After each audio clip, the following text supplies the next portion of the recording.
bah c'est parti pour cette 8e journée à Kuala Lumpur. Comme je vous l'ai annoncé hier, c'est une journée randonnée aujourd'hui. Il y a un petit chemin là qui va se perdre dans les petites montagnes à Kuala Lumpur, dans les petites collines.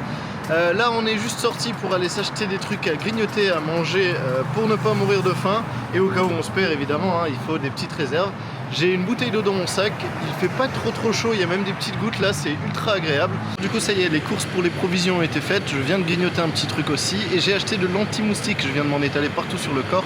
Je sens fort la citronnelle et mon corps est un peu chaud là, ça me pique un peu, mais je pense que les moustiques n'aiment pas ça, c'est parfait. Je vais commencer à connaître ces plans là, le Grab nous a récupéré, on est à 13 km du point de l'entrée de la randonnée. Entrée de cette randonnée qui est assez abrupte, on en a pour grosso modo entre 4 et 5 km, donc 1h30 à 2h de marche. On se retrouve plus tard sur la route. Vous entendez certainement l'orage qui commence à gronder derrière, hein. Je sais pas dans quel bourbier on s'est mis, mais on y est. Il fait vachement plus frais ici que dans la ville, forcément avec tous les arbres et tout. Je m'inquiète pas vraiment des moustiques parce qu'on est bien protégé. Mais sinon on marche, on n'a pas... Apparemment on n'aurait pas été déposé au bon endroit, donc on n'est pas à l'entrée principale de ce trail. Je vous laisse admirer, hein, on est vraiment perdu au milieu d'une jungle. Un seul petit chemin, impressionnant, hein. Et dites-vous, il n'y a qu'une seule route là, on peut aller nulle part ailleurs. Au moins il y a peu de risques qu'on se perde. Je vais filmer juste comme ça et me taire parce que on entend du petit bruitage là, des petits animaux, des petits oiseaux.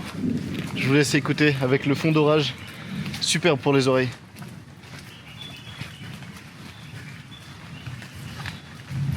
Pour faire face au petit passage inondé comme ça. Donc hop, on jump tel des guépards au milieu de l'eau. On évite tout. Il commence un petit peu à pleuvoir, mais vraiment un tout petit peu. Et devinez encore une fois qui est votre aventurier qui a oublié de prendre ou d'acheter du moins un parapluie. À votre service. Et là, quel chemin dois-je prendre? Il y en a énormément et je n'ai pas de carte sur moi, donc j'ai aucune idée de là où je vais. Mais j'y vais. Et ça, je ne sais pas du tout si c'est un interdit de passer qui s'est déchiré ou si c'est un marquage de chemin. Au vu de comment le chemin est, c'était clairement un interdit de passer. Mais il y a un truc à voir, je pense, derrière. Donc c'est parti. C'est entre les toiles d'araignée, les petites racines, les escaliers qui sont pas des escaliers et l'eau de la pluie que je vous parle. Pour vous dire que je crois vraiment qu'on s'est enfoncé quelque part sans... Je sais pas où je suis, mais j'avance.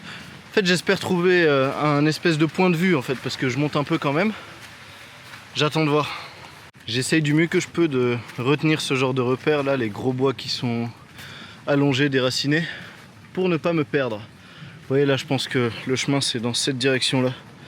Mon Dieu, je suis rempli de toiles d'araignée. La route est vraiment étroite. Je sais qu'on est sur un chemin, ça j'en doute pas du tout. L'idée là, ce serait vraiment d'essayer de trouver un endroit qui remonte bien. Putain, regardez-moi ça. Ouais, là on est sur de la rando-escalade là. Allez, c'est parti.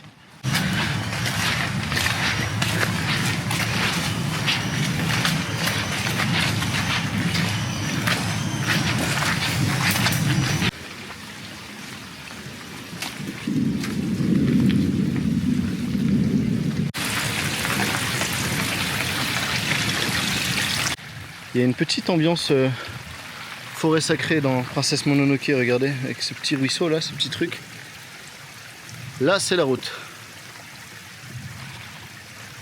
Je suis un peu transpirant, humide, mouillé à cause de la pluie, mais ça va jusqu'ici. Je vous laisse m'admirer, faire une montée un peu abrupte. Wow, j'ai failli partir. C'est quand même... Je crois pas que ce soit le passage le plus emprunté du tout. Bien au contraire. Je pense qu'on a pris une route un peu escarpée, un peu laissée à l'abandon comparé au sentier principal. Mais c'est le genre de truc qui me plaît, moi, de me retrouver dans ce genre de situation un peu extrême, inattendue.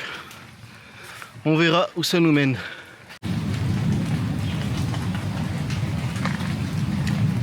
Petit épisode là de quelques minutes que je vous ai pas filmé. On a quitté un petit sentier, on est arrivé dans la forêt, la brute. Et on est remonté sur un petit dénivelé là. Et on a enfin trouvé une route encore. Mais elle a l'air un peu plus grande que les autres, donc j'imagine que c'est une route principale. Je la suis vers la direction de la montée. Et on va voir. Ça fait du bien de marcher un peu à découvert, sans avoir d'arbres autour, de toiles d'araignée. Regardez comme je m'enfonce. Ah, c'est terrible. Yeah! Ouais, c'est quelque chose, hein.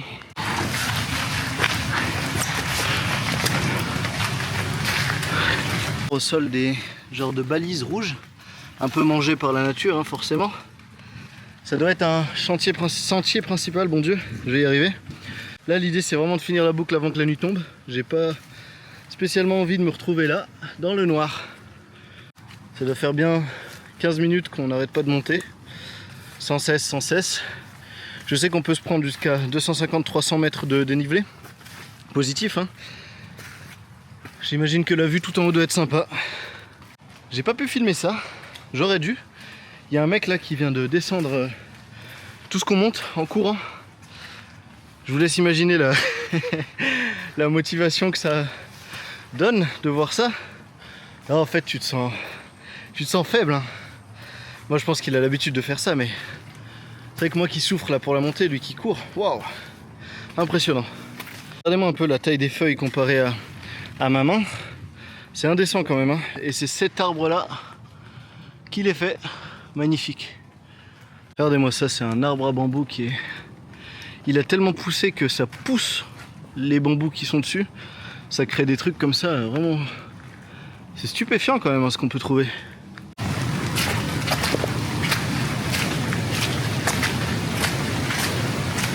Ouais, là on est dans un petit pan avec énormément de bambous. Ça fait même une petite arche. Je trouve ça merveilleux. Trop beau. C'est fou ce qu'on trouve quand même perdu au milieu de la jungle. Regardez, des petites tables. Le calage parfait avec une forêt de bambous devant nous. Ça va être la pause goûter là parce que je suis mort. La première étape quand on est posé.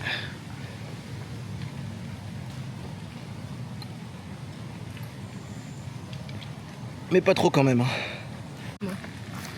La deuxième étape. Un bon Kit Kat. C'est eux qui disent take a break. Take a Kit Kat. Ça fait du bien. Je crois qu'elle veut se bagarrer. Ça me fait un peu penser au Kududukum, c'est des fourmis qu'on a au Niger là qui font mal quand elles piquent. Donc je vais me méfier de celle-là. Et c'est la fin de cette pause qui a duré 5 petites minutes mais qui fait vraiment du bien, regardez. J'ai l'air à nouveau frais là, j'ai l'air vivant. C'est vrai que j'étais un peu au bout tout à l'heure. Là on est sur un grand chemin principal, pas de risque de se planter. Je dis ça mais il y a deux chemins face à moi, mais on va continuer de monter parce que le but c'est soit de voir le point de vue, parce qu'il y en a un, soit de voir la cascade, parce qu'il y en a une, ou soit de voir l'arbre pour lequel on est venu, le Angkor Wat. Du coup voilà. Ah oui, c'est vrai que j'ai oublié de vous préciser ce qu'était le Angkor Wat. En fait le Angkor Wat c'est un temple, un ancien temple en ruine cambodgien du coup, qui remonte à il y a très longtemps mais qui est toujours présent là-bas, c'est un site visitable. Et ici il y a un arbre qui est à peu près similaire en fait, parce que le Angkor Wat il s'est fait prendre par plein d'arbres, la nature a repris ses droits. Ils ont décidé de reconstituer approximativement ce à quoi ressemble l'arbre d'Angkor Wat. Et c'est pour ça qu'on est là. J'espère qu'on va le trouver. Et malgré l'anti-moustique que je me suis mis avant de rentrer dans cette jungle, j'ai ma première piqûre officielle. En fait c'est dingue mais à travers mes chaussures je ressens le sable sur lequel je suis en train de marcher. C'est du sable ou de l'argile mais c'est super agréable, vraiment.